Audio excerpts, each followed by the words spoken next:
ಅರೆ ಕಡಿಮೆ ಹಾಕು ಆದ್ರೆ ಅಸ್ಲಿ ಹಾಕು. MDH ಕಾಶ್ಮೀರಿ ಕೆಂಪು ಮೆಣಸಿನ ಪೌಡರ್. ರಾಜ್ಯ ಕಾಂಗ್ರೆಸ್ನಲ್ಲಿ ನಡೀತಾ ಇರುವಂತ ಈ ನಾಯಕತ್ವ ಬದಲಾವಣೆ ವಿಚಾರಕ್ಕೆ ಸಂಬಂಧಪಟ್ಟ ಹಾಗೆ ಫುಲ್ ಸ್ಟಾಪ್ ಇಡುವಂತ ಸಂದರ್ಭ ಈಗ ಬಂದೇ ಬಿಟ್ಟಿದ್ಯಾ. ಯಾಕೆ ಅಂತ ಅಂದ್ರೆ ಹೈಕಮಾಂಡ್ ಮಟ್ಟದಲ್ಲಿ, ಅದರಲ್ಲೂ ಕೂಡ ಸೋನಿಯಾ ಗಾಂಧಿ ಅವರ ಮಟ್ಟದಲ್ಲಿ ನಡೆದಿರುವಂತ ಸಭೆಗಳು. ಮೊನ್ನೆ ಈ ಸಭೆ ನಡೆದಿರುವಂತದನ್ನ ಸ್ವತಃ AICC ಜನರಲ್ ಸೆಕ್ರೆಟರಿ ಖಚಿತಪಡಿಸಿದ್ದು, ಯಾವುದೇ ನಿರ್ಧಾರಕ್ಕೆ ಬಂದಿಲ್ಲ. ನಿರ್ಧಾರ ತೆಗೆದುಕೊಳ್ಳುವಂತ ನಿಟ್ಟಿನಲ್ಲಿ ಮತ್ತೊಂದು ಸಭೆ ನಡೆಸ್ತೀವಿ ಅಂದಿದ್ದಾರೆ. ಬಹುಶಃ ನಾಳೆನೋ ನಾಡ್ದು ಆ ಸಭೆ ಆಗಬಹುದು ಅಂತ ಕಾಣಿಸುತ್ತೆ. ಆ ಕಾರಣಕ್ಕಾಗಿನೇ ಹೇಳಿದ್ದು, ಕುರ್ಚಿ ತಿಕ್ಕಾಟಕ್ಕೆ ಸಂಬಂಧಪಟ್ಟ ಹಾಗಿನ ಹೈಕಮಾಂಡ್ ಹಾಗಾದ್ರೆ ಸಿದ್ಧಪಡಿಸ್ತಾ ಇರುವಂತ ಸೂತ್ರ ಯಾವುದು? ನಂಬರ್ 1, ಇದರ ನಡುವೆ DK ಬ್ರದರ್ಸ್ ಆಡಿರುವಂತಹ ಮಾತು. ಒಬ್ಬರು ಹೇಳ್ತಾರೆ ಉಳಿಪೆಟ್ಟಿನಿಂದನೇ ಕಲ್ಲು ಶಿಲೆಯಾಗೋದು ಅಂತ. ಇವತ್ತು ಅವರು ಆಡಿದಂತ ಮಾತು ಯಾರು? DK ಶಿವಕುಮಾರ್ ಅವರ ಸಹೋದರ ಹೇಳ್ತಾರೆ, ನಮಗ್ ಸೋಲಾದ್ರೂ ಕೂಡ ನಾವು ಯಾವತ್ತೂ ಪ್ರಯತ್ನ ಬಿಡೋದಿಲ್ಲ, ಗೆಲುವು ಶತಸಿದ್ಧ ಅನ್ನೋ ಅರ್ಥದಲ್ಲಿ ಹೇಳ್ತಾರೆ. ಹಾಗಾದ್ರೆ ಈ ಮಾರ್ಮಿಕ ಮಾತಿನ ಒಳಾರ್ಥಗಳೇನೇನು? ಕಾಂಗ್ರೆಸ್ನಲ್ಲಿ ಹಾಗಾದ್ರೆ ಏನಾಗ್ತಾ ಇದೆ? ಹೈಕಮಾಂಡ್ ಮಟ್ಟದಲ್ಲಿ ಆಗ್ತಾ ಇರುವಂತ ಬೆಳವಣಿಗೆ ಏನು? ಬನ್ನಿ ರಿಪೋರ್ಟ್ ಅಲ್ಲಿ ನೋಡ್ಕೊಂಬ.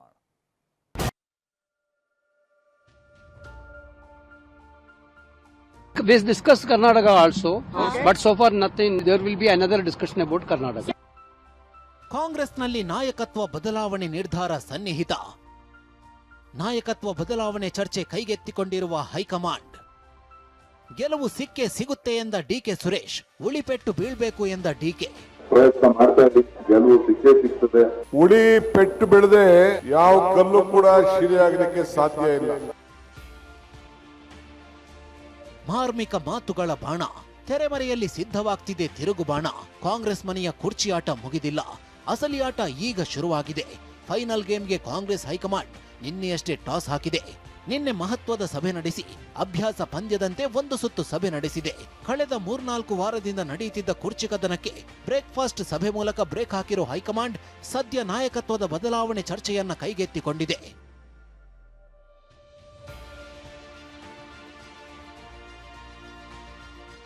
ಹೌದು, ಹೈಕಮಾಂಡ್ ನಾಯಕರು ರಾಜ್ಯದ ವಿದ್ಯಮಾನಗಳ ಬಗ್ಗೆ ಅಷ್ಟಾಗಿ ತಲೆಕೆಡಿಸಿಕೊಂಡಿರಲಿಲ್ಲ. ಆದ್ರೆ ಈಗ ಬೆಳಗಾವಿ ಚಳಿಗಾಲದ ಅಧಿವೇಶನಕ್ಕೆ 36 ಗಂಟೆ ಇದೆ ಎಂದಾಗಲೇ ದಿಲ್ಲಿಯಲ್ಲಿ ಸಭೆ ನಡೆಸಿದ್ದಾರೆ. ಕೈ ಅಧಿನಾಯಕಿ ಸೋನಿಯಾ ಗಾಂಧಿ, ಲೋಕಸಭೆ ವಿಪಕ್ಷ ನಾಯಕ ರಾಹುಲ್ ಗಾಂಧಿ, AICC ಅಧ್ಯಕ್ಷ ಮಲ್ಲಿಕಾರ್ಜುನ ಖರ್ಗೆ ಹಾಗೂ KC ವೇಣುಗೋಪಾಲ್ ನಿನ್ನೆ ಚರ್ಚೆ ನಡೆಸಿದ್ದಾರೆ. ಖರ್ಗೆ, ವೇಣುಗೋಪಾಲ್ ಸೋನಿಯಾ ಗಾಂಧಿ ಅವರಿಗೆ ಕರ್ನಾಟಕದ ಬೆಳವಣಿಗೆ ಬಗ್ಗೆ ಎಲ್ಲ ವರದಿಗಳನ್ನ ನೀಡಿದ್ದಾರೆ. ಆದ್ರೆ ನಿನ್ನೆಯ ಸಭೆಯಲ್ಲಿ ಯಾವುದೇ ಅಂತಿಮ ನಿರ್ಧಾರಕ್ಕೆ ಬಂದಿಲ್ಲ. ಮತ್ತೊಂದು ಸುತ್ತಿನ ಸಭೆ ನಡೆಸಲು ಹೈಕಮಾಂಡ್ ನಿರ್ಧರಿಸಿದೆ. We discussed Karnataka also, but so far nothing. There will be another discussion about Karnataka. No. There is that's what I'm telling. Karnataka we discussed today, but nothing came out from that. We will discuss again.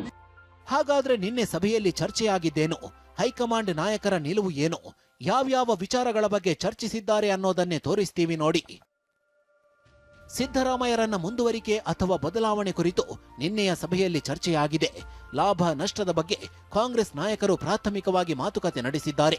ಸಿದ್ದರಾಮಯ್ಯರನ್ನ ಬಿಟ್ರೆ ಹೇಗೆ, DKಗೆ ಅವಕಾಶ ಕೊಟ್ರೆ ಹೇಗೆ ಎಂಬ ಲೆಕ್ಕಾಚಾರ ಹಾಕಿದ್ದಾರೆ.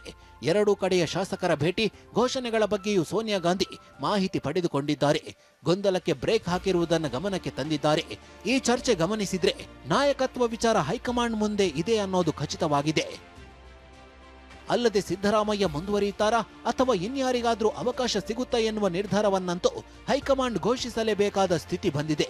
ಆದ್ರೆ ಸಂಸತ್ ಮತ್ತು ವಿಧಾನಸಭೆ ಅಧಿವೇಶನ ಮುಗಿದ ಬಳಿಕವೇ ಫೈನಲ್ ಚರ್ಚೆಯಾಗುವ ಸಾಧ್ಯತೆ ಇದೆ. 2028 ಮತ್ತು 2029 ಲೋಕಸಭಾ ಚುನಾವಣೆ ಇದೆರಡನ್ನು ದೃಷ್ಟಿಯಲ್ಲಿಟ್ಕೊಂಡು ಬಹಳ ಗಂಭೀರವಾಗಿ ಆಲೋಚನೆ ಮಾಡ್ತಾ ಇದೆ. ಸಿದ್ದರಾಮಯ್ಯನವ್ರನ್ನ ನಾಯಕತ್ವದಿಂದ ಬದಲಾಯಿಸಿ ಅವ್ರನ್ನ ಸುಮ್ಮನೆ ಕೂರಿಸೋದ್ರಿಂದ ಆಗುವಂತ ಡ್ಯಾಮೇಜ್ ಅನ್ನ ತಡೆದುಕೊಳ್ಳುವಷ್ಟು ಶಕ್ತಿ ಇವತ್ತಿನ ಪರಿಸ್ಥಿತಿಯಲ್ಲಿ ಕಾಂಗ್ರೆಸ್ಗೆ ಇದೆಯಾ ಅನ್ನುವಂಥದ್ದು ಕೂಡ ಅಷ್ಟೇ ಪ್ರಶ್ನೆ ಆಗುತ್ತೆ. ಅದನ್ನ ಸಂಪೂರ್ಣವಾದ ಜವಾಬ್ದಾರಿಯನ್ನ DK ಶಿವಕುಮಾರ್ ಅವರ ಹೆಗಲಿಗೆ ಹೊರಿಸಿದ್ರೆ ಅದನ್ನ ನಾವು ಮತವನ್ನಾಗಿ ಪರಿವರ್ತಿಸುವಂತಷ್ಟು ಶಕ್ತಿ ಕಾಂಗ್ರೆಸ್ಗೆ ಬರುತ್ತಾ? ಇದೇ ಕಾರಣಕ್ಕೋಸ್ಕರ ಸೋನಿಯಾ ಗಾಂಧಿ ಅವರ ಮುಂದೆಯೇ ನಿನ್ನೆ ಮೊಟ್ಟಮೊದಲ ಬಾರಿಗೆ ವಿಷಯ ಪ್ರಸ್ತಾಪ ಆಗಿದೆ. ಹೀಗೆ ಹೈಕಮಾಂಡ್ ಅಂಗಳದಲ್ಲಿ ಚರ್ಚೆ ಶುರುವಾಗಿರೋದು ಫಿಕ್ಸ್ ಆಗಿದೆ. ಇತ್ತೀಚೆಗೆ ಹೈಕಮಾಂಡ್ ನಾಯಕರನ್ನ ಭೇಟಿ ಮಾಡಿದ್ದ ಪ್ರಿಯಾಂಕ್ ಖರ್ಗೆ ನಿನ್ನೆ ದೆಹಲಿಯಲ್ಲಿ ಚರ್ಚೆಯಾದ ಹೊತ್ತಲ್ಲೇ ಮತ್ತೆ DCM DK ಶಿವಕುಮಾರ್ರನ್ನ ಭೇಟಿಯಾಗಿ ಚರ್ಚೆ ನಡೆಸಿದ್ದಾರೆ. ಇದು ಕುತೂಹಲ ಮೂಡಿಸಿದೆ. ಈ ನಡುವೆ ಮತ್ತೊಂದು ಕಡೆ ಮಾಜಿ ಸಂಸದ DK ಸುರೇಶ್ ಗೆಲುವಿನ ಮಾತನಾಡಿದ್ದಾರೆ. ಪ್ರಯತ್ನ ಮಾಡ್ತಿದ್ದೀವಿ ಎಂದ ಮೇಲೆ ಒಂದಲ್ಲ ಒಂದು ದಿನ ಗೆಲ್ಲಲೇಬೇಕು ಅಂತ ಕ್ರಿಕೆಟ್ ಪಂದ್ಯಾವಳಿ ಕಾರ್ಯಕ್ರಮದಲ್ಲಿ ಮಾತನಾಡಿದ್ದಾರೆ. ಇತ್ತ ಧಾರವಾಡ ಕಾರ್ಯಕ್ರಮದಲ್ಲಿ ಡಿಸಿಎಂ ಡಿಕೆ ಕೂಡ ಉಳಿಪೆಟ್ಟು ಬೀಳದೆ ಯಾವ ಕಲ್ಲು ಶಿಲೆಯಾಗಲು ಸಾಧ್ಯವಿಲ್ಲ ಅಂತ ಮಾತನಾಡಿದ್ದಾರೆ. ಉಳಿ ಪೆಟ್ಟು ಬೆಳೆದೆ ಯಾವ ಕಲ್ಲು ಕೂಡ ಶಿಲೆಯಾಗಲಿಕ್ಕೆ ಸಾಧ್ಯ ಇಲ್ಲ. ಉಳಿ ಪೆಟ್ಟು ಬೆಳೆದೆ ಯಾವ ಕಲ್ಲು ಕೂಡ ಶಿಲೆಯಾಗಲಿಕ್ಕೆ ಸಾಧ್ಯ ಇಲ್ಲ. ಪ್ರಯತ್ನ ಮಾಡ್ತಾ ಇದ್ದೀವಿ. ಗೆಲುವು ಸಿಕ್ಕೇ ಸಿಗ್ತದೆ. ಗೆಲ್ಲೇಬೇಕು, ಒಬ್ರು ಸೋಲ್ಲೇಬೇಕು. ಎಲ್ಲಾ ಚಟುವಟಿಕೆಗಳಲ್ಲೂ ಗೆಲುವು ಸೋಲು ಇರ್ತದೆ. ರಾಜಕೀಯದಲ್ಲೂ ಕೂಡ ಸೋಲು ಗೆಲುವು. ಸೊ ಹಾಗಾಗಿ ಗೆದ್ದಿದ್ದೀವಿ ಅಂತ ಹೇಳಿ ಮೇಲೋರಕ್ಕಾಗೋದಿಲ್ಲ, ಸೋತಿದ್ದೀವಿ ಅಂತ ಹೇಳಿ ಪ್ರಯತ್ನ ಬಿಡ್ಲಿಕ್ಕಾಗಲ್ಲ. ನಿಮ್ಮ ಪ್ರಯತ್ನಗಳು ನಿರಂತರವಾಗಿರಲಿ. ನಿಮ್ಮೆಲ್ಲರ ಆಶೀರ್ವಾದದಿಂದ ನನ್ನ ಪ್ರಯತ್ನವೂ ನಿರಂತರವಾಗಿರ್ತದೆ. ಇನ್ನು ಧಾರವಾಡ ಪ್ರವಾಸ ಕೈಗೊಂಡಿದ್ದ ಸಿಎಂ ಡಿಸಿಎಂ ಒಂದೇ ಹೆಲಿಕಾಪ್ಟರ್ನಲ್ಲಿ ಕಾರ್ಯಕ್ರಮಕ್ಕೆ ಆಗಮಿಸಿದ್ರು. ಸಾಮೂಹಿಕ ವಿವಾಹ ಕಾರ್ಯಕ್ರಮದಲ್ಲಿ ಭಾಗಿಯಾಗಿದ್ರು. ವೇದಿಕೆ ಮೇಲೂ ಜಂಟಿಯಾಗಿ ಕಾಣಿಸಿಕೊಂಡ್ರು. ಕಾಂಗ್ರೆಸ್ನ ಒಟ್ಟಾರೆ ಬೆಳವಣಿಗೆಗಳ ಬಗ್ಗೆ ಕೇಂದ್ರ ಸಚಿವ ಪ್ರಹ್ಲಾದ್ ಜೋಶಿ ವ್ಯಂಗ್ಯವಾಡಿದ್ದಾರೆ. ಕಾಂಗ್ರೆಸ್ ಹೈಕಮಾಂಡ್ ಕಮಾಂಡ್ ಇಲ್ಲದ ಹೈ ಆಗಿದೆ ಅಂತ ಕಾಲೆಳೆದಿದ್ದಾರೆ.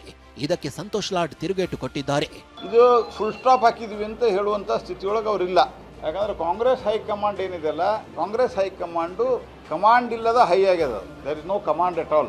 ಕಮಾಂಡ್ ಹೈಕಮಾಂಡ್ ನಮ್ಮ ಕಮಾಂಡ್ ಕುದುರೆ ಇಲ್ಲ, ಅವ್ರದ್ದೇನಿದೆ ಅಂತ, ಅವ್ರದ್ದೇನು ಕಮಾಂಡ್ ಇದೆ ಅಂತ. PM ಆಫೀಸ್ನಾಗ ಇರ್ತಕ್ಕಂಥ ಸೆಕ್ರೆಟರಿಗಳು ಮಾಧವ್ ಆ್ಯಪ್ನಾಗ 50,000 ಕೋಟಿ ವ್ಯವಸ್ಥೆಯಲ್ಲಿ ಸಿಕ್ಕೊಂಡಿದ್ದಾರೆ. ಇವತ್ತು $91 ಹೋಗಿದೆ. ಮಾತನಾಡ್ತಿದ್ರ ಬಗ್ಗೆ ಬರೇ ಬರೋದು ಕಾಂಗ್ರೆಸ್ ಬಗ್ಗೆ ಮಾತನಾಡಿದ್ರೆ ಎಲ್ಲಿವರೆಗೆ ಮಾತನಾಡ್ತಾರೆ ಕಾಂಗ್ರೆಸ್ ಬಗ್ಗೆ? ಅಧಿಕಾರದಲ್ಲಿ ಅವರಿದ್ದಾರೆ ತಾನೆ.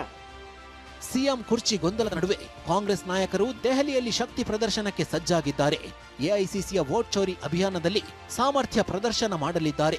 ಡಿಸೆಂಬರ್ 14ರಂದು ಸಮಾವೇಶ ನಡೆಯಲಿದ್ದು ಪಕ್ಷದ ನಾಯಕರಿಗೆ ಭಾಗವಹಿಸಲು ಕೆಪಿಸಿಸಿ ಅಧ್ಯಕ್ಷ ಡಿಕೆ ಕರೆ ಕೊಟ್ಟಿದ್ದಾರೆ.